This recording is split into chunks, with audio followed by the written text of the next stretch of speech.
दोस्तों, मैं आपका दोस्त रवि रविंद्र। आप देख रहे हैं यूट्यूब चैनल लई भारी। दोस्तों, आप सभी का वेलकम है। दोस्तों, आज हम बात करेंगे सेंट्रलाइज और डिसेंट्रलाइज क्या है।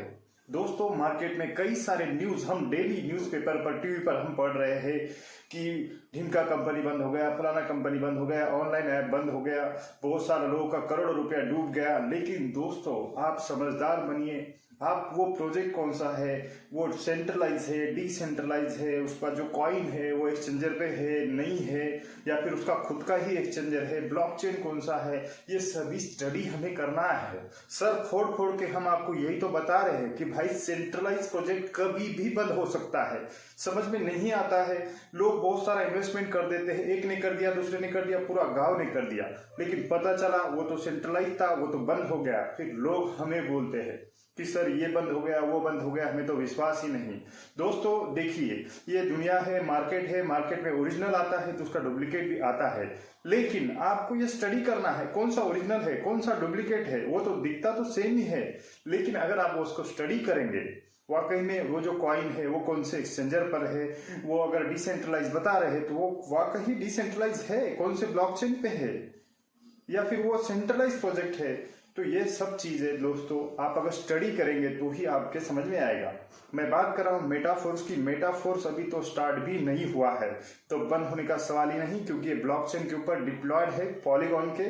आप इसका स्मार्ट कॉन्ट्रैक्ट वेरीफाई करके देख सकते हैं, ब्लॉकचेन पर जाके देख सकते हैं। यहाँ पे एक भी रुपया, हाँ जी हाँ, एक ही रुपया यहाँ पे कहीं जाके स्टोर नहीं होता है। डिसेंट्रलाइज की सबसे बड़ी कंडीशन ये होती है कि यहाँ पे फंड जमा ही नहीं होता है, विद इन कुछ सेकंड में ये डिस्ट्रीब्यूशन होता है। तो इस चीज को हमें समझना पड़ेगा। तो दोस्तों, 2-3 पैरामीटर मैं आपको बताऊंगा सेंट्रलाइज और डिसेंट्रलाइज में क्या डिफरेंस है। ये पैरामीटर्स अगर आप चेक करके देखेंगे तो आपको पता चलेगा आपका प्रोजेक्ट सेंट्रलाइज है या डिसेंट्रलाइज है।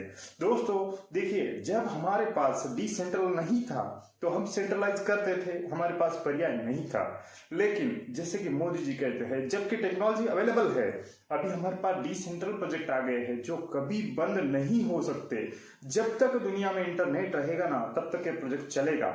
लेकिन हमें उसको समझना पड़ेगा, क्या ये टेक्नोलॉजी है, कैसे इसके पैरामीटर है। तो कुछ पैरामीटर मैं आपको बताने जा रहा हूँ। अगर कोई आपको बताता है कि उनका प्रोजेक्ट डिसेंट्रलाइज है तो आप उनसे तुरंत ये सवाल करें कि आपका जो पे आउट आता है वो कहाँ पे आता है, साइट पे आता है या फिर ये ट्रस्ट वॉलेट में आता है। दोस्तों, अगर ट्रस्ट वॉलेट में आता है तो फिर प्रोजेक्ट डिसेंट्रलाइज है। अगर ट्रस्ट वॉलेट पे नहीं आता है, वो साइट पे आता है, फिर हमें ट्रांसफर करना पड़ता है, तो ये प्रोजेक्ट सेंट्रलाइज है। दूसरा पैरामीटर यह है कि आप पूछे क्या यहाँ पे क्लोजिंग होती है, यहाँ पे एडमिन होती है, हमारा आईडी ब्लॉक हो सकता है। अगर होता है तो ये 101% ये सेंट्रलाइज प्रोजेक्ट है। तीसरा पैरामीटर मैं आपको बताऊंगा कि दोस्तों, अगर आपका फंड कहीं जाके स्टोर हो रहा है तो फिर ये सेंट्रलाइज प्रोजेक्ट है, क्योंकि जो डिसेंट्रलाइज 100% डिसेंट्रलाइज जो होता है, यहाँ पे कोई भी फंड जमा नहीं होता है। तो दोस्तों, ये 3 पैरामीटर से भी आप समझ सकते हैं कि आपका प्रोजेक्ट डिसेंट्रलाइज है या सेंट्रलाइज है।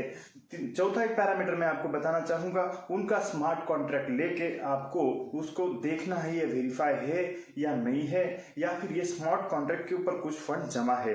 तो ये 4 पैरामीटर अगर आप चेक करेंगे तो आपको बिल्कुल समझ में आएगा ये प्रोजेक्ट सेंट्रलाइज है या डिसेंट्रलाइज है।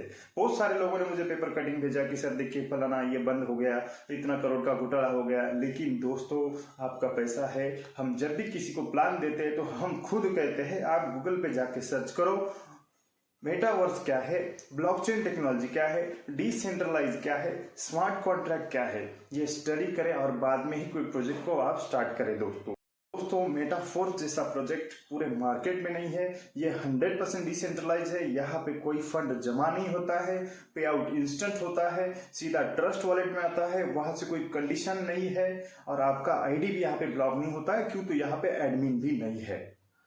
तो दोस्तों बिल्कुल इसके बारे में स्टडी करें, और आपको कुछ समझ में आता है तो बिल्कुल स्टार्ट करें। तो दोस्तों, आज के लिए इतना ही। अगली बार कुछ नए टॉपिक के साथ मिलेंगे। जय मेटाफोर्स।